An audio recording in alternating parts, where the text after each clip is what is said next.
كما صليت على إبراهيم وعلى آل إبراهيم في العالمين إنك حميد مجيد. قال الله تبارك وتعالى في كلامه المجيد: أعوذ بالله من الشيطان الرجيم. بسم الله الرحمن الرحيم.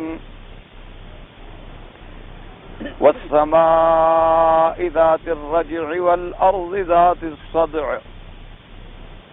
إنه لقول فصل وما هو بالهزل إنهم يكيدون كيدا وأكيد كيدا فمهل الكافرين أمهلهم رويدا.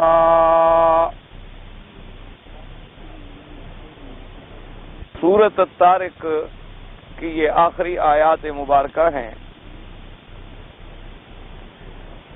جس میں اللہ تبارک و تعالی نے پھر آسمانوں کی اور زمین کی قسم کھائی ہے. ایسے کہ ابتدائے سورت میں آپ نے پڑھا تھا کہ پروردگار عالم نے قسم کھائی تھی والسماء والطارق، کہ مجھے قسم ہے آسمان کی اور اچانک آنے والے کی، اور اس کی تفخیم کے لیے فرمایا گیا تھا کہ وما ادراک ما الطارق، کہ اے میرے نبی صلی اللہ علیہ وسلم آپ کیا جانیں کہ وہ طارق کیا ہے. تو اب تفسیر بھی خود قرآن نے بیان کر دی کہ اس طارق سے مراد کیا ہے، النجم الثاقب، کہ وہ تارا جو چمکنے والا ہوتا ہے. تو اللہ تبارک و تعالی نے یعنی قسم کھائی آسمان کی اور تاروں کی. اور تارے کو طارق اس لیے کہا جاتا ہے کہ طارق کا معنی ہوتا ہے اچانک آنا. تو علماء نے لکھا کہ چونکہ تارا جو ہے یہ بھی دن میں نظر نہیں آتے اور رات کو اچانک ظاہر ہو جاتے ہیں، تو اس لیے ان پر بھی طارق کا اطلاق اللہ نے قرآن میں فرما دیا. اور اسی میں یہ مسئلہ بھی ذکر ہو گیا تھا کہ آقا انعامدار خاتم الانبیاء حبیب کبریا حضرت محمد مصطفیٰ صلی اللہ علیہ وعلی آلہ واصحابہ وسلم نے ارشاد فرمایا، حضور کی صحیح حدیث مبارک میں ہے، آپ نے منع فرمایا کہ کوئی آدمی رات کو اپنے گھر میں اچانک نہ آئے. اس سے مراد یہ ہے کہ اگر کوئی انسان سفر پہ گیا ہوا ہے، یعنی کہ اب ڈیوٹی پہ جاتا ہے آتا ہے، ایک وقت معلوم ہے ان کو کہ رات کو 1 بجے چھٹی ہوگی تو وہ آئیں گے. اس سے مراد یہ ہوتی ہے اچانک آنا کہ کوئی آدمی سفر پہ گیا ہوا ہے اور گھر والوں کے علم میں نہیں ہے تو اچانک آ کے گھر میں داخل ہونے سے حضور نے منع فرمایا. اور سنت کے مطابق یہ ہدایت فرمائی ہے کہ وہ آئے اور اپنے محلے کی مسجد میں آ کے بیٹھے، وہاں 2 رکعت نماز تحیت المسجد ادا کرے، اور اگر کوئی نماز کا وقت ہے الحمدللہ تو پھر وہاں جماعت کے ساتھ نماز ادا کرے، اور گھر میں اطلاع بھیجے کہ میں واپس آ گیا ہوں، اور وہاں جو دوست موجود ہوں ان کو بھی مختصراً حال احوال کرے. حضور نے فرمایا اس میں حکمتیں یہ ہوتی ہیں کہ کبھی گھر والوں کو علم نہیں ہوتا اور آدمی کے اچانک آنے سے اس کے گھر والے کسی صحیح حالت میں اچھی حالت میں نہ ہوں، اس کے استقبال کی وہ تیاری میں نہ ہوں، تو آدمی کے دلوں میں نفرتیں اور قدورتیں پیدا ہو جاتی. اور کبھی یہی چیزیں جو ہیں وہ بدگمانی اور شک کو ذریعہ بنتی ہے کہ گھر والوں کے ذہن میں ایک بات آ جاتی ہے کہ اچانک رات کا آنا، اس کا مطلب ہے کہ ہم پہ اعتماد نہیں تھا. تو میاں اور بیوی کے سلسلے میں جو اعتماد کا ایک مقام ہے، اس کو جب ٹھیس لگ جائے تو پھر آئندہ اس گھر کے آباد رہنے میں بڑے خطرات ہوتے ہیں. اور سب سے بڑی بات تو یہ ہے کہ ایک مومن کامل کو حضور پاک صلی اللہ علیہ وسلم کے فرمان کی اتباع کرنی چاہیے، کیونکہ جو بھی اتباع نہ کرے لازمی بات ہے کہ اس میں مشکلات اور مصائب جو ہیں وہ پیش آ جاتے ہیں. جیسے کہ ایک آدمی، ہمارے اپنے علاقے کی پرانی سی بات ہے، یعنی حضور صلی اللہ علیہ وسلم کی حدیث مبارک سمجھنے میں اس سے آسانی ہوتی ہے کہ وہ کوئی کسی مقدمے میں ماخوذ تھا اور جیل میں تھا، لیکن جیل سے اس کو وقت سے پہلے آزادی مل گئی، تو وہ بغیر اطلاع دیے ہوئے اپنے گھر میں آیا، رات کو گھر میں پہنچا، اپنے بچوں سے ملا اور میاں بیوی ایک بستر پہ لیٹ گئے، خاوند بیوی تھے. اب اس کے بھائی اور والدین کو جو احساس ہوا کہ بھی کمرے میں روشنی رات کو کیسے ہے، وہاں تو ایک عورت رہتی تھی علیحدہ، انہوں نے جھانک تانک کی تو انہیں محسوس ہوا کہ اس عورت کے ساتھ تو ایک مرد بھی سویا ہوا ہے اور کپڑا ڈالا ہوا ہے سر پہ۔ تو باپ نے اپنے دوسرے لڑکوں کو بلایا کہ معلوم یہ ہوتا ہے کہ تمہاری بھابھی نے کوئی غلطی کی ہے اور غلط آدمی اندر ہے، تو ہماری غیرت کا یہ تقاضا نہیں ہے کہ ہم برداشت کریں۔ آئے اور کلاڑی مار کے ان کو دونوں کو مار ڈالا۔ جب کپڑا ہٹایا گیا تو وہ میاں بیوی تھے، اب اپنے ہاتھوں سے وہ گھر تباہ کر چکے تھے۔ تو اگر حضور صلی اللہ علیہ وسلم کی حدیث مبارک پہ عمل ہوتا تو کبھی ایسی بات پیش نہ آتی۔ اسی طریقے سے حضور صلی اللہ علیہ وسلم نے ایک دعا بھی سکھلائی ہے کہ اگر کوئی آدمی رات کو آپ کے دروازے کو ناک کرتا ہے یا جیسے اچانک ٹیلی فون کی گھنٹی بجتی ہے تو حضور نے فرمایا کہ آدمی یہ کہے لا تارک یترک الا بخیر یا رحمان، کہ یا اللہ یہ اچانک دروازے کھٹکھٹانے والا اور یہ اچانک اس بے وقت آواز آنے والی جو ہے خدا کرے کوئی خیر کی بات ہو، کوئی ایسا نہ ہو کہ میں مصیبت یا کوئی شر کی بات سنوں، تو اللہ تبارک و تعالیٰ اس کو برائیوں سے محفوظ فرما لیتے ہیں۔ اور اس کے بعد اللہ تبارک و تعالیٰ نے قسم کھائی اس ستارے کی جو ستارہ روشن ہے۔ حالانکہ یہ ستارے تو سب روشن ہوتے ہیں، لیکن ثاقب کا معنی روشن بھی ہوتا ہے اور یہ بھی ہوتا ہے کسی چیز میں سوراخ کر کے نکل آنا، تو گویا کہ تارا بھی اندھیریوں میں ایک چھید کر کے نکلنے والا ہے، تو اس لیے قرآن نے اسے النجم الثاقب بھی فرمایا۔ اور قسم کھانے کے بعد جواب قسم کیا تھا؟ اللہ نے فرمایا ان کل نفس لما علیہا حافظ، فرمایا کہ کوئی جی انسانوں کا ایسا نہیں ہے مگر اس پہ ایک حافظ مقرر ہے، حفاظت کرنے والا۔ اب حافظ سے کیا مراد ہے؟ مفسرین کرام نے فرمایا سب سے بڑا محافظ تو اللہ کی ذات ہے، سب کی حفاظت کرنے والے جو ہیں وہ اللہ تبارک و تعالی ہے۔ اور اس کے بعد مفسرین نے فرمایا کہ اللہ نے جو فرشتے رکھے ہیں حفظہ، جن کا نام کرامن کاتبین ہے، کہ جو ہمارے اعمال کو لکھ رہے ہیں اور ہمارے اعمال کو محفوظ کر رہے ہیں، ان پر بھی اطلاق آیا ہے حافظ کا۔ اور بعض علماء کرام نے فرمایا کہ اللہ نے خصوصی فرشتے مقرر فرمائے ہیں جو ہر بندے کی حفاظت کرتے ہیں بلاؤں سے، مصیبتوں سے۔ اگر وہ فرشتے حفاظت نہ کریں تو انسانوں کو تو جن کھا جائیں، کیونکہ جنوں کی ایک تو عدد زیادہ ہے اور دوسرا جنوں میں قوت اور طاقت زیادہ ہے اور تیسرا جنوں میں نقصان پہنچانے کا مادہ زیادہ ہے اور ان کی پیدائش بھی آگ سے ہوئی ہے۔ اس لیے اللہ تبارک و تعالیٰ نے ہر انسان کی حفاظت کے لیے کچھ فرشتے مقرر کر دیے ہیں۔ لہو معقبات من بین یدیہ ومن خلفہ یحفظونہ من امر اللہ، اللہ کے حکم سے وہ بندے کی حفاظت کرتے ہیں۔ لیکن جو تقدیر میں کسی حادثے کا فیصلہ ہو چکا ہو تو پھر اللہ کا وہ پہرا خود بخود اٹھ جاتا ہے۔ اسی لیے بعض روایات میں آتا ہے کہ انسان کی صرف آنکھ کے لیے بھی 7 فرشتے ہیں جو حفاظت کرتے ہیں، یعنی ایک ایک عضو کی حفاظت کے لیے اللہ نے فرشتوں کا بندوبست فرمایا ہے۔ لیکن یہاں قرآن پاک میں لفظ جو ہے وہ عام ہے، ان کل نفس لما علیہا حافظ، اس میں سارے اقوال جمع ہیں کہ اللہ کی ذات اصل حافظ ہے اور اللہ کے حکم سے اعمال کے محافظ کرامن کاتبین ہیں، اور ہمارے بدن کے محافظ جو ہیں وہ اللہ کے فرشتے ہیں جو اللہ تبارک و تعالی نے مقرر فرمائے ہیں۔ اب پروردگار عالم نے پھر اصل مسئلہ جو تھا بعث کا، کہ ہم نے مرنے کے بعد اٹھنا ہے، مرنے کے بعد ہم نے میدان حشر میں پیش ہونا ہے، اللہ کے سامنے ہماری پیشی ہونی ہے اور وہاں سزا اور جزا کے فیصلے ہونے ہیں۔ تو اللہ نے فرمایا فَلْيَنظُرِ الْإِنسَانُ مِمَّ خُلِقَ، کہ انسان کو چاہیے کہ وہ نظر تدبر کرے۔ اس کا معنی یہ نہیں ہوتا کہ صرف دیکھے اور نظر ڈالے، بلکہ معنی یہ ہوتا ہے کہ ان آیات میں، ان ادلہ میں غور و فکر کرے، تدبر کے ساتھ غور کرے اور دیکھے کہ ہم نے اس کو کس چیز سے پیدا کیا ہے۔ فَلْيَنظُرِ الْإِنسَانُ مِمَّ خُلِقَ، کہ ہم نے انسان کو کس چیز سے بنایا۔ خُلِقَ مِن مَّاءٍ دَافِقٍ، فرمایا کہ ہم نے انسان کو پیدا کیا ہے ایک ایسے پانی سے جو ٹپکنے والا ہے، اور ایسا پانی یخرج من بین الصلب والترائب،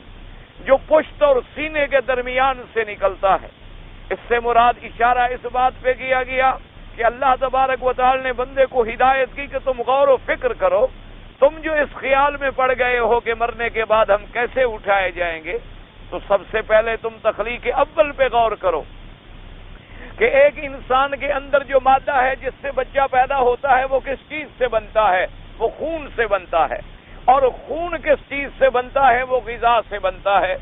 اب غذا جو ہے آگے دو قسم کی ہوتی ہے، یا غذا کا تعلق نباتات اور سبزیوں سے ہوتا ہے، یا غذا کا تعلق حیوانات سے ہوتا ہے۔ اور یہ ساری چیزیں پھر کہاں سے پیدا ہوتی ہیں؟ زمین سے پیدا ہوتی۔ تو اللہ نے فرمایا میرے بندے اسی بات پہ غور کرو کہ کہاں بارش ہوتی ہے اور کن پہاڑوں پر ہم برف جماتے ہیں اور کہاں سے وہ پانی چلتا ہے اور دریاؤں میں آگے پھر نہروں میں آگے تقسیم ہوتا ہے، اور کتنے اس میں مٹی کے ذرات آتے ہیں جو تیرے کھیتوں میں پہنچتے ہیں، پھر ان کھیتوں میں کاشتکار جو ہے وہ کاشت کرتا ہے اور کہاں کہاں سے وہ گندم کے بیج لاتا ہے، کہاں کہاں سے وہ سبزیوں کے بیج لاتا ہے، پھر وہ سبزیاں پکتی ہیں، بکتی ہیں، فروخت ہوتی ہیں، تم خریدتے ہو، تیرے گھروں میں پکتی ہیں، پھر مختلف چیزیں جمع ہو کر تیری غذا بنتی ہیں۔ وہ غذا جب تیرے منہ کے اندر جاتی ہے تو پھر کیلوس اور کیموس کے ذریعے اس کو ہم اندر مشینری خدا نے لگا دی ہے کہ اس کو صاف کرے۔ جو فضلہ ہے وہ فضلہ بن کے چلا جائے گا، جو زائد پانی ہے وہ پیشاب کے ذریعے بول و براز کے ذریعے خارج ہو جائے گا، اور جو اس سے خون بنے گا پھر جگر اپنی ڈیوٹی دے گا، اور اسی خون سے پھر ہم اس مادہ منویہ کو پیدا کرتے ہیں۔ تو اگر اتنی لاکھوں متفرق چیزوں کو جمع کر کے ہم نے ایک پانی سے تجھے بنا لیا ہے تو دوبارہ قبر سے تمہیں اکٹھا کر کے پیدا کرنا مشکل ہے۔ فرمایا فَلْيَنظُرِ الْإِنسَانُ مِمَّ خُلِقَ، کہ اپنی تم اصلیت پر غور کرو اور اپنی حقیقت پر غور کرو کہ تیری پیدائش جس چیز سے ہوئی ہے وہ چیز کتنی متفرق چیزوں سے بنی ہے۔ اور اس کے بعد فرمایا کہ وہ پانی جو ہے مما دافق، تو اس لیے یہاں یہ مسئلہ بھی سمجھ لیں کہ انسان جو ہے اس کے لیے علماء نے لکھا ہے، فقہ والوں نے، فقہاء کرام نے رحمت اللہ علیہم اجمعین نے، اور فقہاء کرام جو بھی لکھتے ہیں الحمدللہ وہ احادیث پاک کی روشنی میں لکھتے ہیں۔ جیسے کہ سیدنا علی رضی اللہ تعالی عنہ کا فرمان موجود ہے،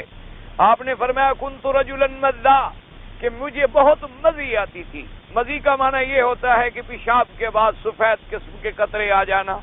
یا پیشاب سے پہلے کسی آدمی کو جیسے سفید قطرات آ جاتی ہیں، جسے بعض لوگ جریان کا مرض بھی کہتے ہیں اور بعض لوگ اسے دھات بھی کہتے ہیں اور بعض لوگ عربی میں اسے مزی کہا جاتا ہے۔ کیونکہ فرمایا کہ میں نوجوان تھا اور بڑی قوت اور طاقت والا آدمی تھا، اور مجھے اس مزی کی شکایت تھی، اور میں شرم کرتا تھا کہ یہ مسئلہ حضور پاک سے کیسے پوچھوں، لمکانت ابنت رسول اللہ صلی اللہ علیہ وسلم، چونکہ حضور پاک کی بیٹی میرے گھر میں تھی سیدہ فاطمہ الزہرا، میں آپ کا داماد تھا،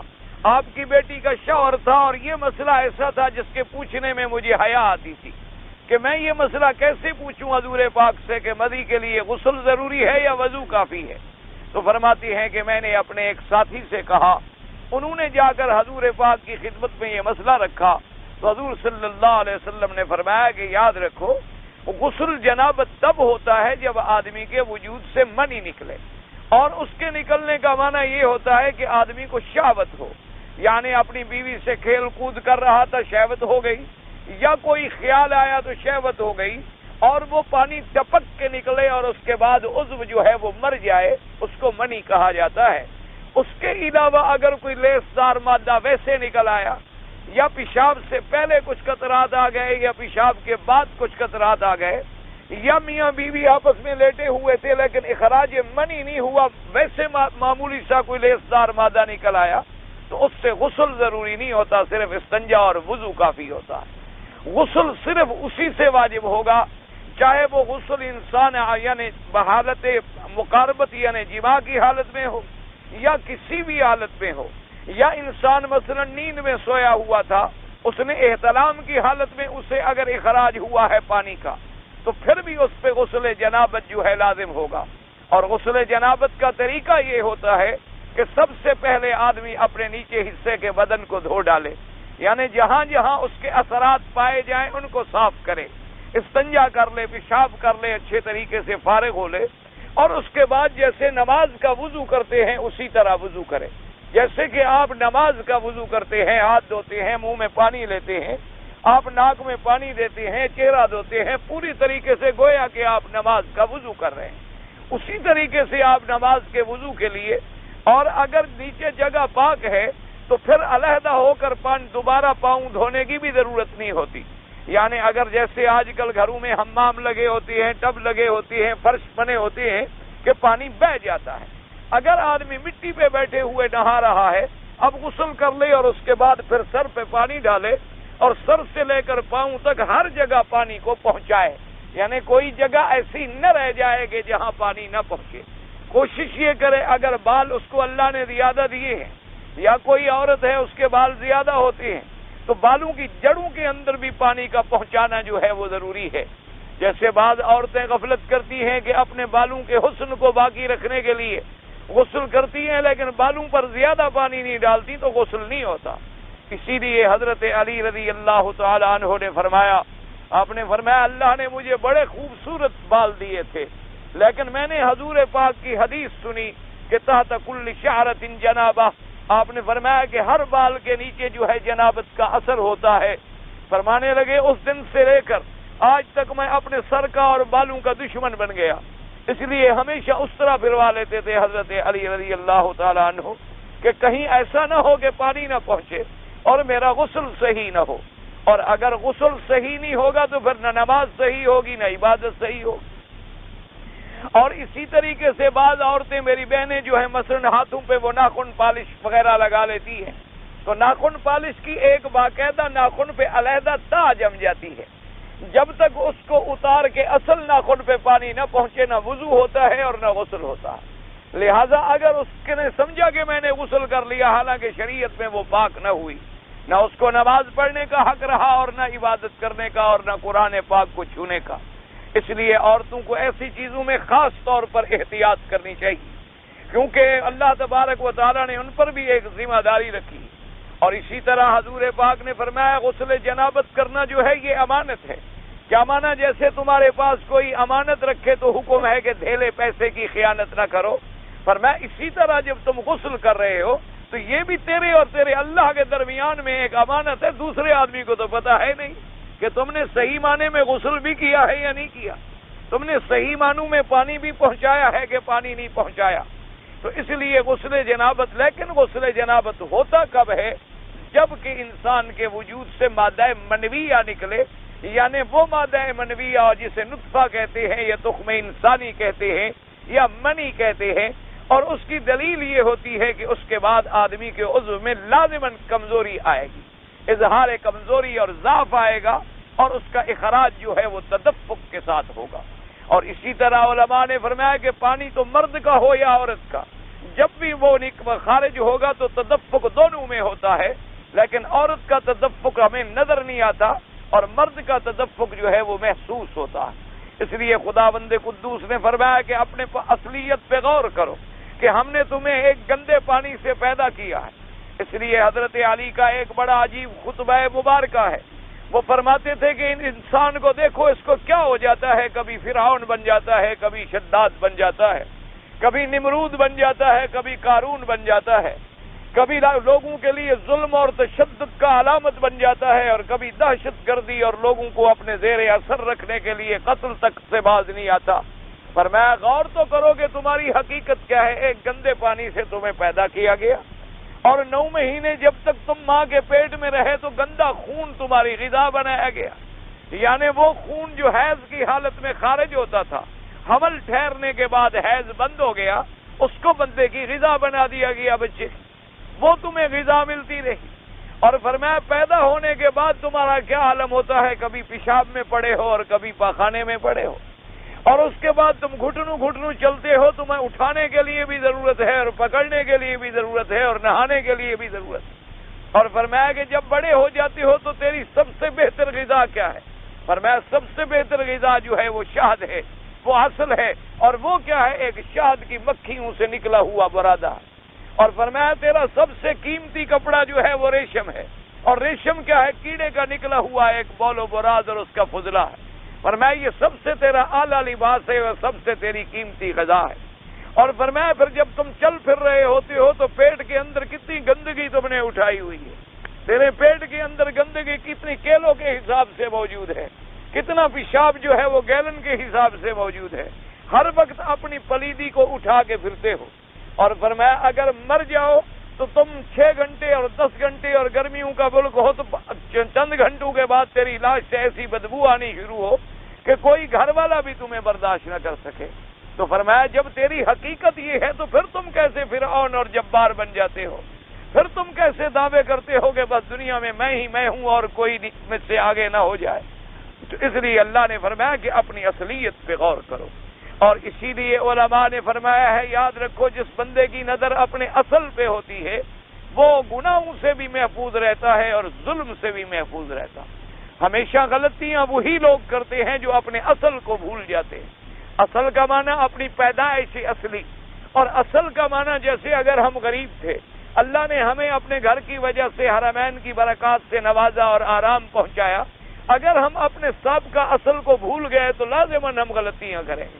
اور اگر ہم سابقہ اصل کو سامنے رکھیں گے تو ہر وقت اللہ کا شکر کریں کہ اللہ تبارک و تعالیٰ کی عنایت ہے اور اللہ کا کرم ہے۔ اور اسی طرح یہ بھی مسئلہ ہوا کہ یخرج من بین الصلب والترائب، کہ وہ پانی پشت اور سینے سے نکلتا ہے، درمیان سے۔ تو بعض علماء نے فرمایا اس سے مراد یہ ہے کہ یخرج من بین الصلب یعنی مرد کی پشت مراد ہوتی ہے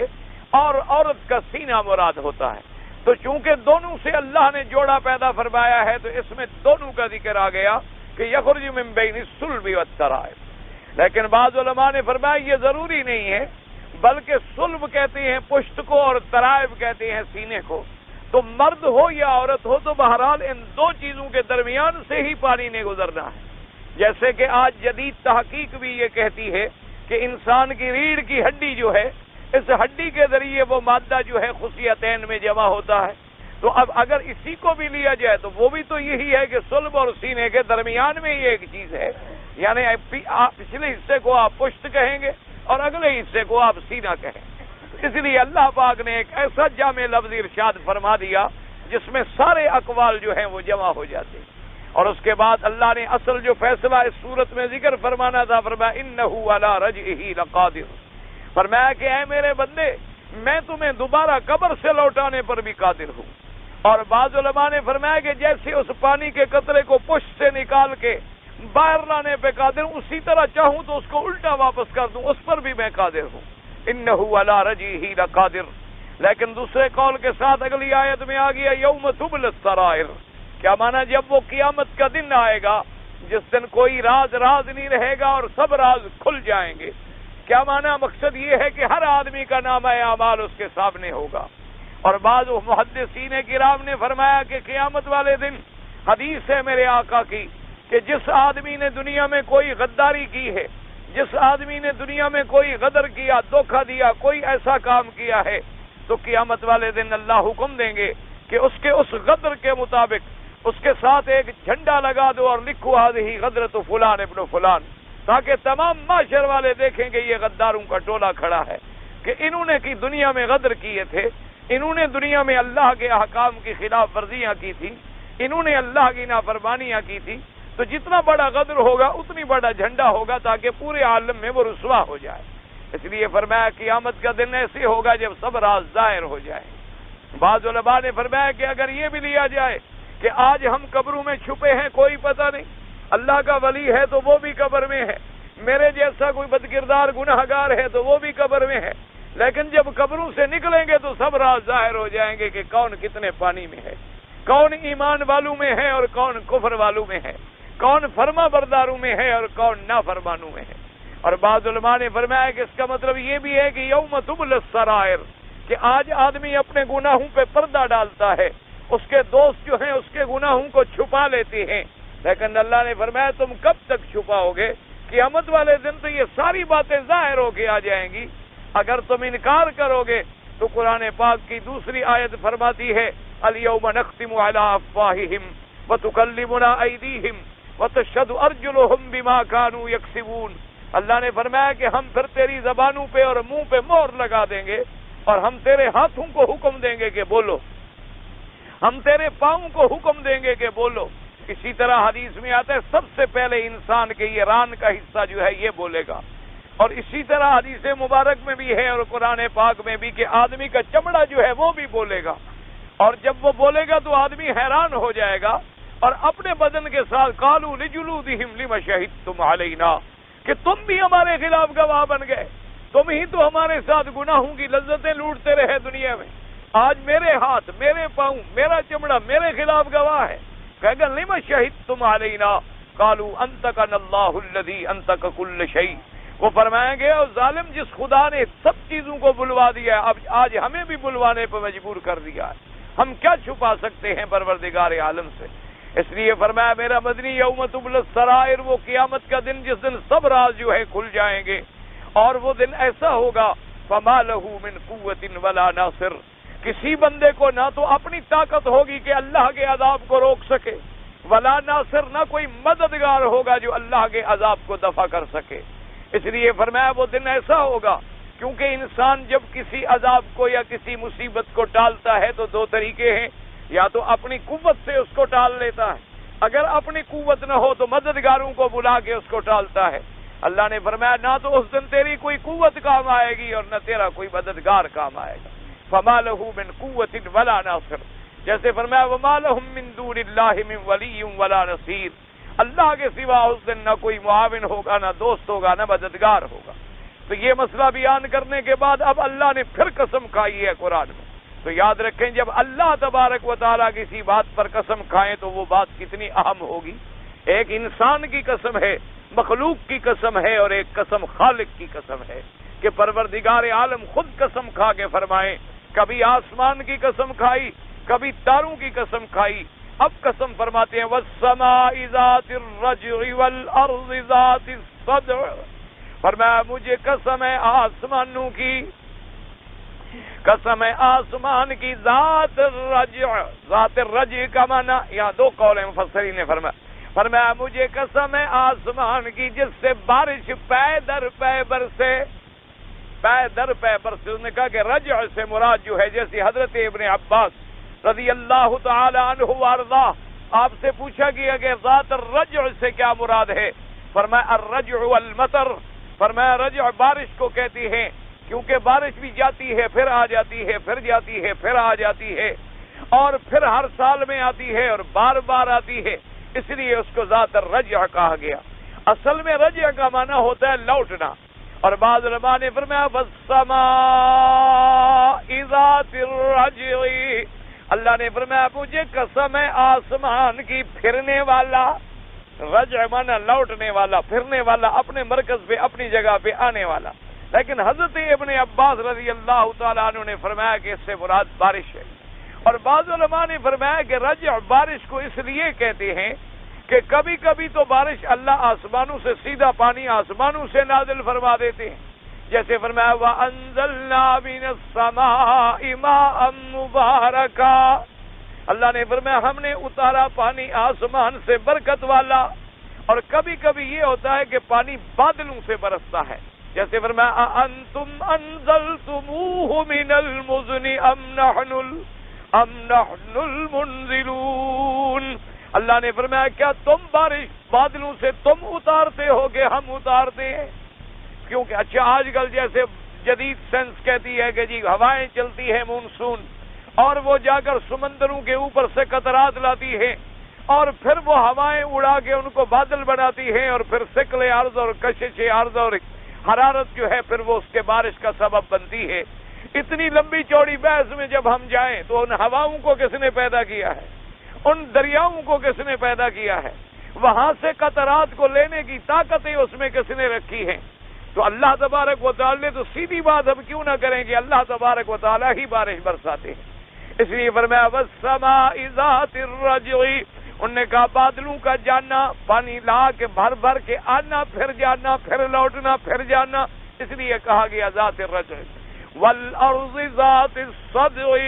اللہ نے فرمایا مجھے قسم ہے اس زمین کی جو پھٹنے والی ہے. پھٹنے والی کا کیا مراد ہے؟ حضرت ابن عباس رضی اللہ تعالیٰ عنہ فرماتے ہیں کہ جب زمین پہ پانی آتا ہے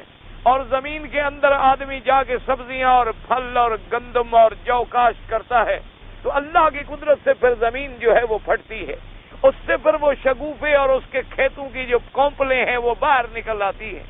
تو اللہ نے فرمایا وہ زمین جو پھٹنے والی ہے ذات الصدع. اور بعض علماء نے فرمایا کہ اس کو ذرا قرآن پاک کی پہلی آیت پہ غور کریں اور دیکھیں کہ آپس میں کیسے ربط ہے. اللہ نے فرمایا تھا کہ اے بندے ہم نے تمہیں کس چیز سے پیدا کیا؟ ایک پانی سے جو پشت سے اور سینے سے، مرد کی پشت سے اور عورت سینے سے نکلتا ہے. یعنی جیسے وہاں عورت ماں ہے اور خاوند جو ہے وہ باپ ہے بچے کا، اسی طرح اللہ نے فرمایا کہ دیکھو آسمانوں کو یوں سمجھو کہ آسمان پانی برساتے ہیں اور زمین ماں ہے اور زمین فصلیں اگاتی ہے۔ دیکھو کہ جہاں وہاں ہم نے پانی سے ایک بندے کو پیدا کر دیا ہے، اور ان نباتات کو بھی پیدا کرنے کے لیے ہم نے پانی کو ذریعہ بنا دیا۔ وَجَعَلْنَا مِنَ الْمَاءِ كُلَّ شَيْءٍ حَيٍّ، اور جیسے اس پانی کو جو ہم نے یعنی مرد اور عورت کے لیے رکھا تھا، اگر اللہ نہ چاہے تو میاں بیوی ملتے رہیں، سالوں سال گزر جائیں، اولاد پیدا نہیں ہوتی۔ فرمایا اگر ہم یہاں بھی نہ چاہیں تو بارشیں بھی ہوتی رہیں اور کوئی کھیتی کا دانہ بھی نہ اگے، ہم یہاں بھی چاہیں تو زمین کو بنجر اور شور کر دیں، ہم یہاں بھی چاہیں تو زمین کو سخت کر دیں اور پانی بہہ جائے اور اندر داخل ہی نہ ہو، ہم اگر چاہیں تو تیری کھیتی جو لگی ہوئی ہے اسی کو بھی زمین کے اندر دھنسا ڈالیں۔ اس لیے فرمایا انتم تزرعونہ ام نحن الزارعون، فرمایا یہ کاشت تم کرتے ہو کہ ہم، ظاہری طور پہ تو بندہ کرتا ہے لیکن اصل پیدا کرنے والا کون ہے؟ وہ اللہ تبارک و تعالیٰ کی ذات ہے۔ اللہ تبارک و تعالیٰ نے یہاں بھی فرمایا مجھے قسم ہے آسمان کی، والسماء ذات الصدع والسماء ذات الرجع والارض ذات الصدع، اور سارے قرآن میں آپ نظر ڈالیں تو قرآن پاک نے آسمانوں کا بڑا ذکر فرمایا والسماء بنيناها بأيد وإنا لموسعون والأرض فرشناها فنعم الواحدون واختلاف الليل والنهار لآيات لأولي الألباب، اور کہیں فرمایا أأنتم أشد خلقا أم السماء بناها رفع سمكها فسواها وأغطش ليلها وأخرج ضحاها والأرض بعد ذلك دهاها، اور کہیں فرمایا إذا السماء انفطرت، کہیں فرمایا إذا السماء انشقت، کہیں فرمایا يوم تمور السماء مورا، اور کہیں فرمایا والسماء والطارق، اور کہیں فرمایا والسماء ذات الرجع والارض ذات الصدع۔ وجہ کیا ہے؟ علماء نے فرمایا کہ وجہ یہ ہے کہ اللہ کی قدرت پر یہ بہت بڑی دلیل ہے، کیونکہ زمین پہ آدمی چلتا ہے اور آسمان کے نیچے آدمی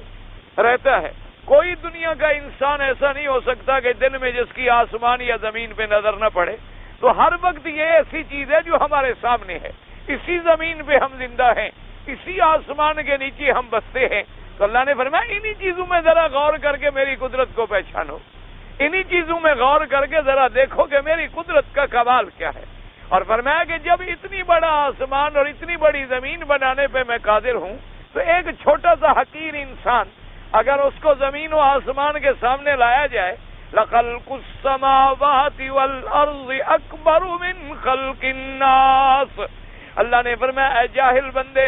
آسمانوں کا بنانا بڑا ہے یا تیرا بنانا بڑا ہے؟ اور اسی لیے پھر ان پہ نظر ڈال کے اللہ تبارک و تعالی اپنی توحید کی دعوت دیتے ہیں کہ ذرا آسمانوں پہ نظر ڈالو۔ اب دیکھیں نا جی، ایمان سے کہیں ہم آپس میں بیٹھے ہیں بغیر کسی کے یعنی اعتراض کے، اللہ کے کعبے میں ہیں، آپ کہہ دیں الحمدللہ، دعا کریں اللہ ہم سب کو محروم نہ فرمائے۔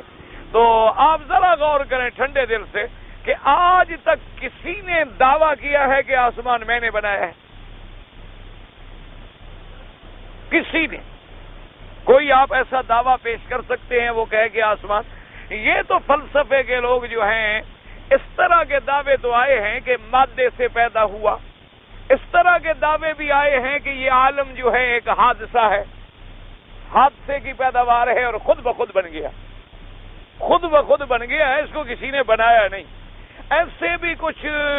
پرانے سائنسدان جو ہیں وہ یہ بھی کہتے ہیں کہ جیسے زمین ایک بڑا کرہ ہے اور سورج ایک بڑا کرہ ہے اور چاند ایک بڑا کرہ ہے، وہ کہتے ہیں اصل میں یہ سب کرات جو تھے آپس میں ملے ہوئے تھے، اور زمین کا کرہ جو ہے وہ بھی سورج کے کرے کے بالکل قریب تھا، اور بعد میں حادثے کی وجہ سے جو ایک دوسرے سے یہ بکھرے ہیں، تو کوئی کرہ کہیں چلا گیا اور کوئی کرہ کہیں چلا گیا اور زمین نیچے آ گئی۔ اسی لیے ان کی ایک یہ بھی تحقیق ہے کہ آج زمین جو ہے وہ سڑ رہی ہے، زمین جو ہے وہ کم ہوتی جا رہی ہے، یعنی اگر مثال کے طور پر پہلے زمین ایک بطور مثال، یعنی اگر 1000 میٹر مربع زمین کا کل تھا تو کہتے ہیں بھی وہ سالانہ جو ہے اتنی سینٹی میٹر کم ہو جاتی ہے، اور اس کی کمی کی وجہ بھی انہوں نے یہی لکھی ہے کہ جب اس کا تعلق کرۂ شمس کے ساتھ تھا تو زمین بھی اتنی درجہ حرارت رکھتی تھی جتنا سورج کا درجہ حرارت تھا، تو جب یہ سورج سے علیحدہ ہو کے دور جا پڑی تو اب اس میں وہ گرمی کم ہونی شروع ہوئی، تو گرمی جوں جوں کم ہوتی جائے گی اور ٹھنڈی ہوتی جائے گی، زمین لازمی بات ہے کہ ہر چیز گرم ہو کے پھیلتی ہے اور ٹھنڈی ہو کے سکڑتی ہے، تو اس لیے انہوں نے کہا کہ یہ زمین جو ہے سکڑ رہی ہے، اور اس کو یہ بڑا تحقیق کا سمجھتے ہیں کہ ہم جناب کوئی بہت بڑی تحقیق کر کے راز ڈھونڈ لے آئے ہیں، حالانکہ قرآن پڑھ لیتے اور کالی کملی والے کی حدیث پڑھ لیتے صلی اللہ علیہ وسلم تو ان کی آنکھیں پہلے کھل جاتی کہ قرآن تو پہلے کہہ چکا اَوَلَمْ يَرَوْا أَنَّا نَأْتِي الْأَرْضَ نَنْقُصُ مِنْ أَطْرَافِهَا،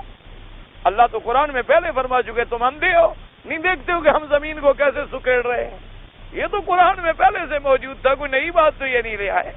یہ تو بیچارے ایسے ہیں عقل کے اندھے ہیں، علماء اسلام کی کتابیں چوری کرتے ہیں اور نام اپنے لکھ دیتے ہیں،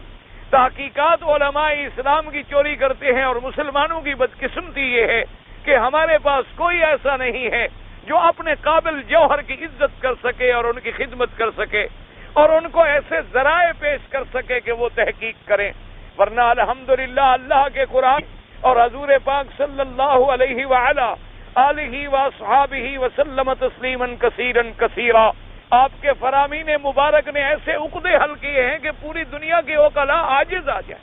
ساری دنیا کے عقلاء کا اگر عقل جمع کر لیں، اسی لیے میں کہا کرتا ہوں نا کہ اگر عالم کی ساری مخلوق کا عقل اکٹھا کریں، اگر ساری مخلوقات کا ہم علم اکٹھا کریں تو میرے آقا کے علم کا مقابلہ نہیں کر سکتا، اس لیے کہ ہمارا علم جو ہے وہ حواس خمسہ کا محتاج ہے، اور میرے مدنی کا علم جو ہے وہ اللہ کی وحی سے تعلق رکھتا، اللہ تبارک و تعالیٰ کے وحی اور اللہ تبارک و تعالیٰ کے قرآن اور اللہ تبارک و تعالیٰ کی اتاری ہوئی خبروں سے وما ينطق عن الهوى ان هو الا وحی یوحی، تو حالانکہ یہ بات قرآن میں پہلے موجود ہے۔ اب آپ خود اندازہ کریں، آج تک آپ نے دنیا میں ایسا کوئی حادثہ دیکھا ہے کہ حادثہ ہو جب گھر میں جائیں لوگ کہیں آپ سے جی یہاں ایک بہت بڑا زلزلہ آیا ہے، بڑا زلزلہ آیا ہے، زمین ہل گئی، پہاڑ ہل گئے اور جناب مکان بالکل ہل گئے، اور آپ جب جائیں تو ایک مکان بن جائے، ٹینکی ٹینکی کی جگہ پہ ہو، حمام حمام کی جگہ پہ ہو، چھتیں چھتوں کی جگہ پہ ہوں، دروازے دروازوں کی جگہ پہ ہوں، اور جناب ڈرائنگ روم آپ کا علیحدہ سجا ہے، بیڈ روم علیحدہ بنا ہے، پلنگ ایسا حادثہ بھی دنیا میں آپ نے کہیں دیکھا کہ یہ عالم حادثے سے پیدا ہو گیا اور ہر چیز ٹھیک اپنی جگہ پر ہے، اور اس میں آج تک ہزاروں سال گزر گئے، ایک سیکنڈ کا فرق نہیں آتا، اس کے طلوع اور غروب کا نظام نہیں بدلتا، یہ عجیب حادثہ ہے، یہ تو جاہلوں والی بات ہے۔ تو اس لیے قرآن چیلنج کرتا ہے انتم تخلقونہ ام نحن الخالقون، کیا ان سب چیزوں کو تم نے بنایا کہ ہم نے بنایا؟ اس لیے اللہ تبارک و تعالی خلق کے آفرینش پہ پوری فرماتے ہیں غور کریں اور تدبر کریں، تو فرمایا جب تم نے کوئی چیز مکھی بھی نہیں بنائی ہے تو میرے بغیر عبادت کے قابل کون ہے؟ عبادت کے قابل تو وہی ہوگا جو خالق ہے، عبادت کے قابل تو وہی ہوگا جو مالک ہے، عبادت کے قابل تو وہی ہوگا جو مدبر ہے،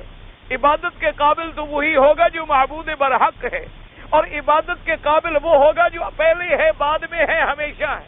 ہم اگر ایک آدمی کی عبادت کریں اور کل وہ فوت ہو جائے تو پھر عبادت بھی فوت ہو گئی، کیونکہ عبادت اگر ہماری زندگی سے تعلق رکھتی تھی تو موت آنے کے بعد تو حالات بدل گئے۔ یہ اس لیے میں نہیں کہا بلکہ یہ فرمان ہے سیدنا صدیق کا، حضرت سیدنا صدیق اکبر خلیفہ بلا فصل، خلیفہ رسول اللہ، وزیر رسول اللہ، حبیب رسول اللہ صلی اللہ علیہ وسلم، صاحب رسول اللہ صلی اللہ علیہ وسلم کا کہ حضور کی وفات کے بعد جو پہلا خطبہ دیا سیدنا ابی بکر نے، اسی میں اعلان کیا من کان یعبد محمدا فإن محمدا قد مات، فرمایا لوگو خبردار، اگر تم عبادت کرتے تھے محمد مصطفیٰ کی تو حضور پہ تو موت آ گئی، ومن کان یعبد اللہ فإن اللہ حی لا يموت، اور جو شخص عبادت کرتا ہے اللہ کی، اللہ زندہ ہے جس پہ کبھی موت نہیں آئے گی۔ اور پھر آیت پڑھی وما محمد الا رسول قد خلت من قبلہ الرسل افإن مات او قتل،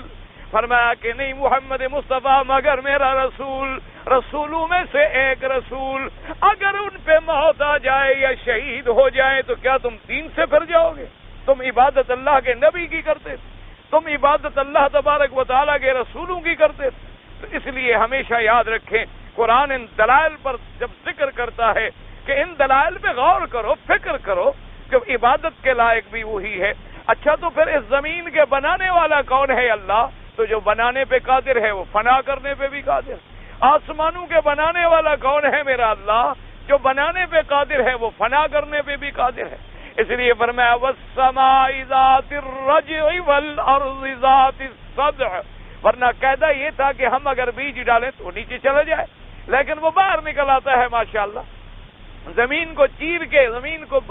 بالکل کاٹ کے باہر۔ اور اتنی نفیس کونپلیں ہوتی ہیں، اتنی نفیس کھیت دیکھیں نا، جب کبھی کوئی سبزی پیدا ہو رہی ہے ذرا جا کے دیکھیں کہ کتنی نرم ہے، کتنی نازک ہے، لیکن زمین کے پردوں کو چیر کے باہر نکل آئی۔ تو فرمایا یہ طاقت اس کو کس نے بخشی ہے؟ اور فرمایا تم نے ایک دانہ ڈالا تھا، ہم نے اس سے کتنی شاخیں اور عروق بنا دیے ہیں، کچھ تو زمین کے اندر جا رہے ہیں اور کچھ زمین کے باہر آ رہے ہیں۔ اگر زمین کے اندر جڑ نہ پکڑے پھر بھی تو پودا کھڑا نہیں ہوگا، اور اگر باہر نہ نکلے تو تیرے لیے پھر بھی تو کھیت تیار نہیں ہوگا۔ اس لیے فرمایا کہ میری قدرتوں پہ نظر ڈالو۔ والارض ذات الصدع انه لقول فصل انه لقول فصل وما هو بالهزل۔ اب یاد رکھیں انہو کا ضمیر کا مرجع جو ہے اس کے اندر مفسرین کے دو قول مبارک ہیں۔ بعض مفسرین کرام فرماتی ہیں انہو تحقیق یہ بات جو ہم نے ابھی تم کو پڑھائی ہے اسی صورت میں کہ ہم تمہیں مرنے کے بعد زندہ کرنے پہ قادر ہیں، تمہیں دوبارہ اٹھانے پہ قادر ہیں۔ وہ کہتے ہیں اقرب مرجع ہو تو قاعدہ ہوتا ہے کہ ضمیر اگر یرجع الی اقرب المراجع اولا، اولا قاعدہ یہ ہے علماء قواعد کے نزدیک کہ ضمیر جتنا قریب کے مرجع کی طرف لوٹایا جائے زیادہ بہتر ہوتا ہے بنسبت دور کے مرجع کی طرف۔ اور بعد نے فرمایا کہ نہیں، اگر مرجع اتنا معروف و مشہور ہے کہ پورا ذہن میں فوراً آ جاتا ہے تو وہاں قرب اور بعد ختم ہو جاتا ہے۔ فرمایا انہ لقول فصل، یعنی قرآن۔ انہوں نے فرمایا کہ ضمیر راجع ہے قرآن کی طرف۔ اب جیسے دیکھیں نا کہ قاعدہ ہوتا ہے کہ ضمیر تب آتا ہے جب پہلے کوئی ذکر ہو، لیکن اللہ نے فرمایا انا انزلناہ فی لیلۃ القدر وما ادراک ما لیلۃ القدر۔ فرمایا تحقیق ہم نے اتارا، کیا اتارا؟ تو اب چونکہ ہر آدمی جانتا ہے کہ حضور پہ کیا اتارا گیا؟ قرآن۔ تو ایک واضح بات ہے نا، روشن بات ہے ستاروں کی طرح چمکتی ہوئی، تو اس لیے پہلے چاہے قرآن کا ذکر ہو، فرمایا انا انزلناہ تحقیق ہم نے اتارا، چونکہ دوسری جگہ جو آ چکا ہے انزلنا الیک نورا مبینا واتبع النور الذی انزل معہ، اور کہیں فرمایا انا جعلناہ قرآنا عربیا، اور کہیں فرمایا شہر رمضان الذی انزل فیہ القرآن۔ تو وہاں چونکہ یہ ساری باتیں آ چکی تھی تو وہاں اتنا کہہ دیا انا انزلناہ، ہم نے اتارا۔ کس کو اتارا؟ یعنی قرآن۔ اب یہاں بھی علماء نے فرمایا کہ ضمیر راجع جو ہے قرآن کی طرف ہے کہ انہ لقول فصل، کہ قرآن جو ہے ایک کھلی ہوئی بات۔ فصل کہتی ہیں جو حق اور باطل کو علیحدہ علیحدہ کرتے، فصل کہتی ہیں جو حق اور باطل کو علیحدہ کر دے کہ حق علیحدہ نظر آئے اور باطل علیحدہ نظر آئے۔ اللہ نے فرمایا میرا قرآن جو ہے اللہ کا کلام ہے اور یہ اگر حق اور باطل کو علیحدہ کرنے والا ہے، اسی لیے قرآن کا ایک نام کیا ہے؟ فرقان۔ جیسے ہم کہتے ہیں نا قرآن مجید، ایسے کہتے ہیں فرقان حمید۔ فرقان کا معنی کہتا ہے کہ فارق بین الحق والباطل، حق اور باطل کو علیحدہ علیحدہ کر دینے والا، کہ قرآن کو پڑھو تو تمہیں پتہ لگ جائے توحید کیا ہے اور شرک کیا ہے، قرآن کو پڑھو تو تمہیں پتہ لگ جائے اسلام کیا ہے اور کفر کیا ہے، قرآن کو پڑھو تو تمہیں سمجھ آ جائے کہ حلال کیا ہے اور حرام کیا ہے، قرآن کو پڑھو تو سمجھ آ جائے کہ خیر کیا ہے اور شر کیا ہے۔ صدق کیا ہے اور کذب کیا ہے، حق کیا ہے اور باطل کیا ہے۔ شرط یہ ہے کہ قرآن کو پڑھو۔ اسی لیے حضرت علی نے فرمایا کہ میں نے حضور پاک سے سنا، آپ نے فرمایا یہ وہ کتاب ہے اللہ کی، فیہ خبر من کان قبلکم، فرمایا کہ اس کے اندر اللہ نے ان امتوں کا بھی حال دیا ہے جو تم سے پہلے گزری ہیں، اور فرمایا اللہ نے اس کے اندر ایسے فیصلے رکھے ہیں جو بعد میں قیامت تک آئیں گے، ہر حکم کا فیصلے کرنے والا ہے، اس لیے اس کی صفت ہے انہ لقول فصل۔ اللہ نے فرمایا، اور فرمایا وما ہوا بالہزل، یہ اللہ کا قرآن کوئی کھیل تماشا نہیں۔ ہزل کہتی ہیں بے فائدہ بات، ہزل کہتے ہیں لعب، کہ ہم نے بس ایسے اتارا ہو کسی کے جی بہلانے کے لیے، بلکہ یہ نسخہ کیمیا ہے، یہ دستور حیات ہے، اور یہ دستور امن انسانیت ہے کہ اگر عالم، پوری دنیا، عالم انسانیت اللہ کے قرآن کو اپنا لیں، اللہ کے قرآن پر ایمان لے آئیں اور اللہ کے قرآن کو اپنی زندگیوں میں نافذ کر لیں، تو پوری دنیا میں امن کا ذریعہ اگر بن سکتا ہے تو وہ قرآن ہے۔ انہ لقول فصل، چونکہ باقی کتابیں ساری سابقہ ختم ہو گئی، آج نہ تورات کا وجود ہے، نہ انجیل کا وجود ہے، نہ صحائف کا وجود ہے، نہ زبور کا وجود ہے، اور بندوں کی لکھی ہوئی کتابوں کا کوئی اعتبار نہیں ہوتا۔ ایک آدمی ایک قول پیش کرتا ہے، دوسرا ذہین آدمی آ کر اسی کے قول کو توڑ ڈالتا ہے۔ آپ نے اپنی عدالتوں میں دیکھا ہوگا کہ ایک ہی پی ایل ڈی ہوتی ہے، لیکن کورٹ کے اندر دونوں وکیل اسی کتاب سے ایک دوسرے کے خلاف دلائل دے رہے ہیں،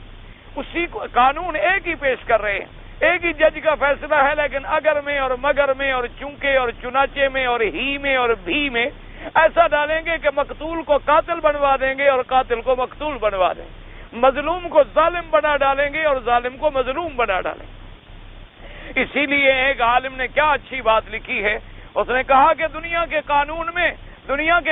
میں فیصلے ہوتے ہیں، لیکن اللہ کے قرآن میں عدالت ہوتی ہے، فیصلہ نہیں ہوتا۔ ہمارے ہاں تو صرف فیصلہ ہوتا ہے کہ فلاں آدمی نے جی 200 صفحے پہ فیصلہ لکھا ہے، اس کی قانونی نوک پلک سنواریں گے کہ کوئی ٹیکنیکل غلطی تو نہیں رہ گئی، کوئی قانونی کمی تو نہیں رہ گئی، لیکن یہ کوئی نہیں دیکھتا انصاف بھی ہوا ہے کہ نہیں، حق والے کو حق بھی ملا ہے کہ نہیں ملا ہے۔ اسلام یہ چاہتا ہے کہ نہیں، عدل ہو اور حق والے کو حق پہنچے، اس لیے فرمایا انہ لقول فصل وما هو بالهزل، اور اس کے بعد آخری آیت میں تسلی ہے میرے آقا محمد مصطفیٰ کے لیے، حضور پاک صلی اللہ علیہ وسلم سرکار مدینہ کے لیے تسلی ہے لقلب رسول اللہ صلی اللہ، فرمایا انہم یکیدون کیدا واکید کیدا، فرمایا میرا مدنی یہ بھی تدبیریں کر رہے ہیں کافر اسلام کو مٹانے کی، میرے مدنی کو دکھ پہنچانے کی، فرمایا میں بھی تدبیر کرنے والا ہوں، یمکرون ویمکر اللہ، لیکن اللہ کی تدبیر کا کون مقابلہ کر سکتا ہے؟ اللہ تبارک و تعالیٰ کی تدبیر تو غالب ہوگی ہر کسی پہ، اس لیے فرمایا فَمَهِّلِ الْكَافِرِينَ أَمْهِلْهُمْ رُوَيْدًا، فرمایا میرا مدنی مہلت دیں آپ ان کافروں کو، مہلت دیں، لیکن یہ نہیں کتنی لمبی، رویدن، تھوڑی سی مہلت دیں۔ تو علماء نے فرمایا کہ مہلت دینے کا کیا معنی؟ حالانکہ ہلاک تو اللہ کرتے ہیں جس کو چاہیں، بچائیں تو اللہ بچائیں، حضور کو جو اللہ فرما رہے ہیں کہ آپ ان کو مہلت دیں، فرمایا اس میں ہدایت کی گئی کہ آپ ان کے لیے بد دعا کرنے میں جلدی نہ کریں، جیسے کہ نوح علیہ السلام نے دعا کی تھی اللہ آپ کفر کا وجود بھی نہ رہے دنیا میں، فرمایا ان کو چھوڑ دیں، ایک ٹائم معین ہے اللہ کی طرف سے، تھوڑی سی مہلت دے دیں آپ ان کو، یا ان کو پھر ہم عذاب دنیا میں پکڑیں گے یا عذاب آخرت میں۔ عذاب دنیا میں دیکھا جائے تو جیسے علماء نے فرمایا بدر کا واقعہ پیش آ گیا، اور عذاب آخرت جو ہے وہ تو ویسے برحق ہے کہ کوئی کافر اور مشرک جو ہے بچ نہیں سکتا۔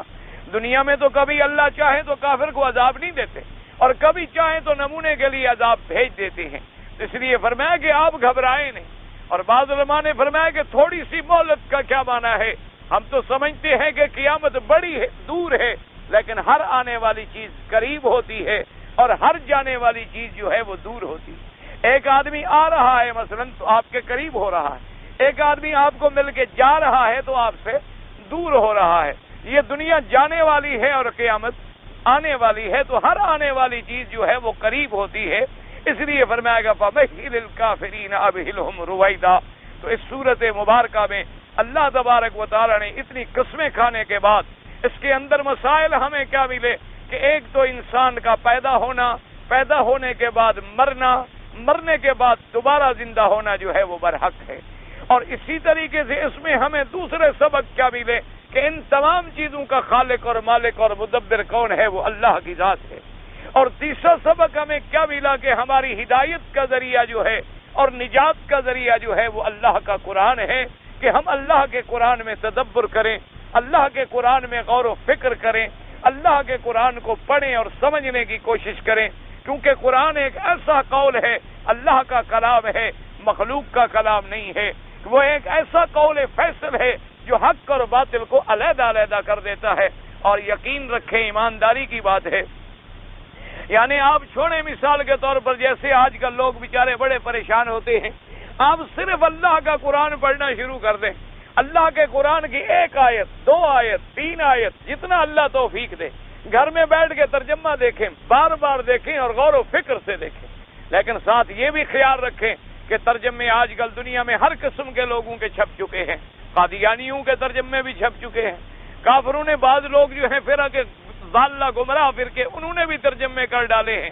تو اس لیے ترجمہ پڑھنے سے پہلے بھی کسی ثقہ عالم سے پوچھ لیں کہ بھی میں فلاں زبان کا ترجمہ پڑھنا چاہتا ہوں تو میرے لیے کون سا مناسب ہوگا،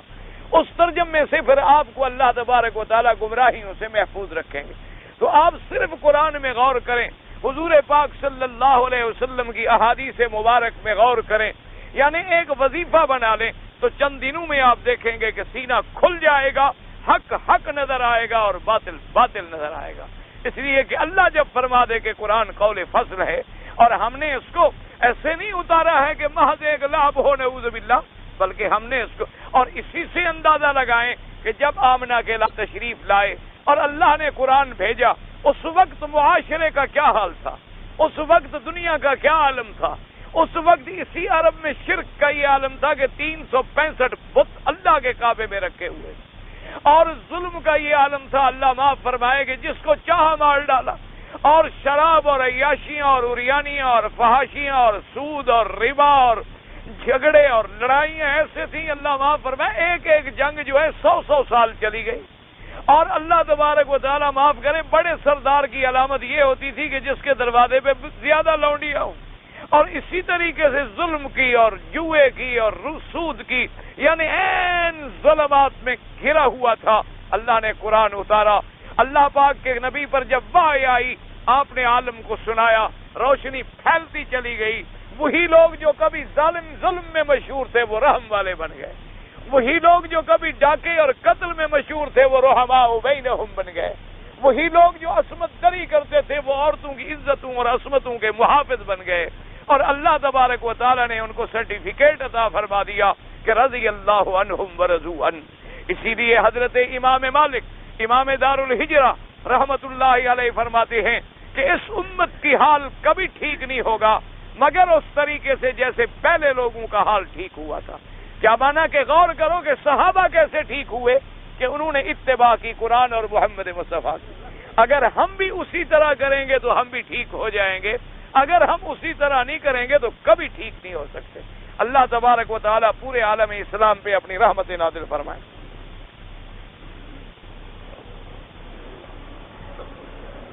ضیاء القرآن بھائی، میں نے یہ تفسیر نہیں دیکھی، مجھے پتہ نہیں، جو چیز نہ پڑھی ہو اس کے بارے میں کوئی فیصلہ نہیں کر سکتا۔ میرے بھائی نے ایک عورت کا دودھ پیا تو میرے بھائی کا تو رشتہ نہیں ہو سکتا۔ اگر میں اس عورت کی ایک دوسری لڑکی سے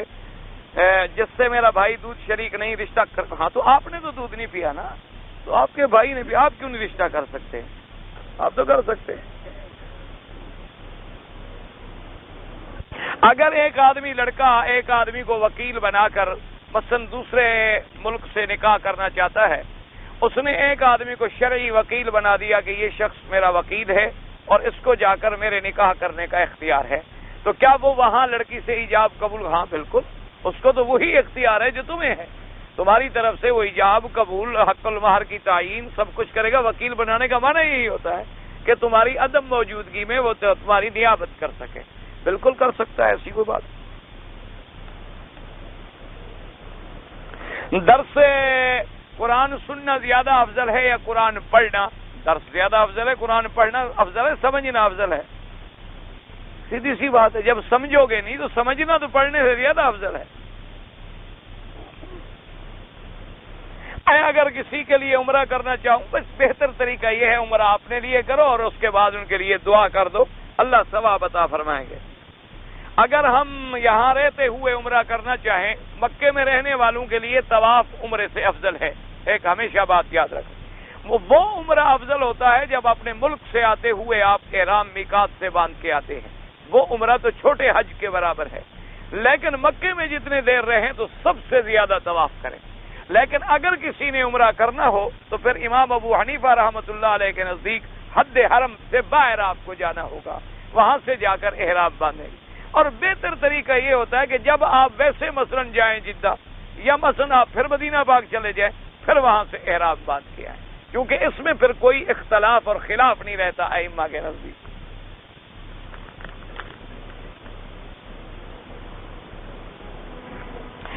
حدیث شریف میں ہے کہ تہجد کی نماز آدمی جہاں پڑھے وہیں اشراق پڑھی جائے، یعنی وہیں پر اشراق پڑھ کے اٹھے تو عمرے کا ثواب ملتا ہے۔ آپ نے حدیث غلط پڑھی ہے، تہجد کی نماز گھر میں پڑھنی افضل ہے، اور نماز فجر جو ہے وہ جب مسجد میں پڑھنی افضل ہے، تو اسی جگہ بیٹھا رہ گیا نا، جماعت چھوڑ دے اور تہجد والی جگہ بیٹھا رہے۔ یہ اچھا تم نے حدیث کو سمجھا ہے۔ حدیث مبارک یوں ہے کہ جس جگہ فجر کی نماز پڑھے، فجر کی نماز پڑھ کے بیٹھ جائے اور اللہ کے ذکر میں مشغول رہے، قرآن میں، حدیث میں، تلاوت میں، جو بھی اس کو آتا ہے، نہیں تو چپ کر کے بھی بیٹھا رہے، تو پھر جب سورج نکل آئے، نکلنے کے بعد تھوڑا سا اوپر چڑھ جائے تو اس وقت 4 رکعت اگر وہ اشراق پڑھ لے تو عمرے کا اللہ اس کو ثواب عطا فرماتے۔ یہ نہیں کہ تہجد پڑھ کے بیٹھ رہے، یہ نہیں۔ اگر ایک آدمی جنگل میں رہتا ہے اور وہاں کوئی مسجد بھی نہیں ہے، اور اگر وہیں وہ نماز پڑھ کے بیٹھا رہے اشراق تک، تو اس کو بھی عمرے کا بالکل ملے گا۔ کیوں نہیں ملے گا؟ جب آپ مسجد ہی نہیں، جنگل ہے، بندہ ہی نہیں، وہ کیا کرے؟ وہ تو سنت کے مطابق عمل کر رہا ہے، چاہے اکیلا ہے چاہے جماعت ہے۔ اللہ تبارک و تعالیٰ ثواب تو ہر جگہ دیتے ہیں۔ بچہ پیدا ہونے کے وقت سے لے کر کتنے مہینے تک بچے کا پیشاب ناپاک ہوتا ہے؟ آپ کا پاک ہے؟ پیشاب ہے ناپاک ہوتا ہے کتنے مہینے تک؟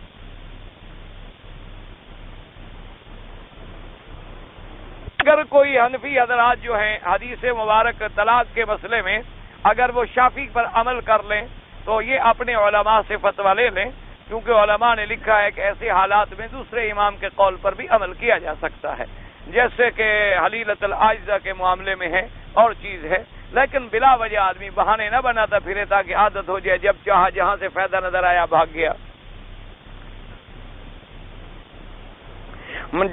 جماعت میں جب کھڑے ہوتے ہیں تو مل کے کھڑا ہونا چاہیے یا دور دور؟ جماعت کا معنی یہی ہے کہ مل کے کھڑے ہوں، کہ سب برابر ہو، کندھے کے برابر کندھا ہو اور گھٹنے کے برابر گھٹنا ہو۔ اب باقی یہ ہے کہ بالکل پاؤں ملا دیں تب بھی الحمدللہ، یعنی ملنا حقیقی معنوں میں ہو گیا۔ اگر کوئی درمیان میں معمولی سی بات ہے، اتنا فاصلہ نہ چھوڑا جائے کہ کوئی گزر جائے یا بکری گزر جائے یا بکری کا بچہ گزر جائے۔ بہرحال جتنی مل کے کھڑے ہوں گے اتنی افضل اور ثواب۔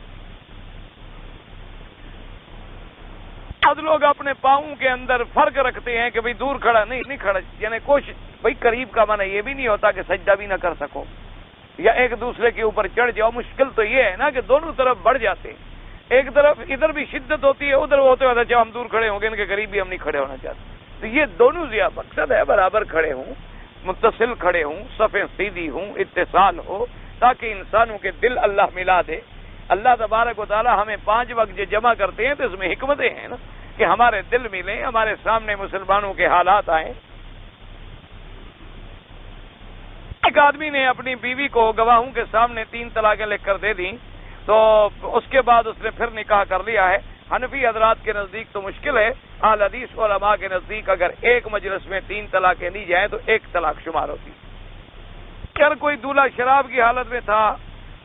نکاح ہوا اس کا، اگر اس کو سمجھ کا ہوش باقی تھا تو ٹھیک ہے، آپ کا گناہ اپنی جگہ۔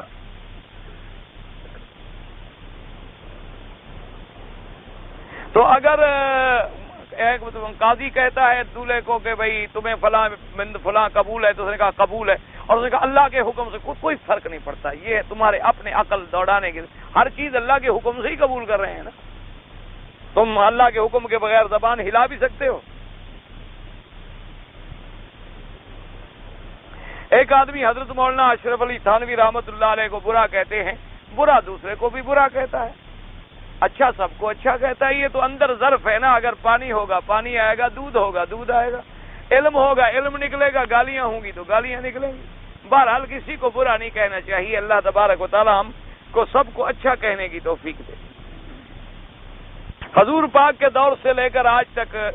جنت المعلا یا جنت البقیع میں قبروں پہ چادر چڑھائی، قبروں پہ چادر چڑھانے سے حضور نے منع کیا ہے، بدعت ہے، بدعت منکرہ ہے تو کیوں چڑھائی جائے؟ جہاں بھی اسلام کی حکومت ہوگی نہیں چڑھائی جائے گی، سیدھی سی بات ہے۔ کیونکہ حضور صلی اللہ علیہ وسلم نے منع فرمایا کہ قبروں پہ چونا لگایا جائے، یا قبروں پہ پتھر لگایا جائے، یا قبروں پہ عمارت بنائی جائے، یا قبروں پہ کمرے بنائے جائیں، یا قبروں پہ قبے بنائے جائیں، حضور نے منع فرمایا۔ اور حضور صلی اللہ علیہ وسلم نے حکم دیا کہ ایسی قبریں اونچی ہوں تو برابر کر دو۔ صرف شریعت اتنا اجازت دیتی ہے کہ ایک بالشت کے قریب مٹی سے اونچی ہو جگہ، تاکہ لوگوں کو نظر آئے کہ مسلمانوں کا قبرستان ہے، اور قبرستان کی بے حرمتی نہ ہو، کوئی آدمی اس کے اوپر نہ چڑھے، کوئی آدمی وہاں پیشاب نہ کرے، کوئی آدمی ٹیک لگا کے نہ بیٹھے، حتیٰ کہ ایک حدیث میں ہے قبرستان میں جوتا پہن کے بھی نہ چلے۔